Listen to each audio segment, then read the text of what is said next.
Hello everyone.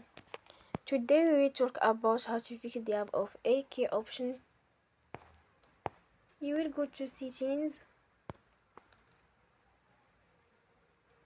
then we click on apps. After that you will search the app AK option and you will click. Then you will on force stop. After that you will go to storage.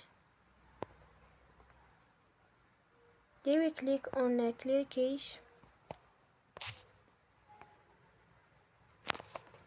You will go to Play Store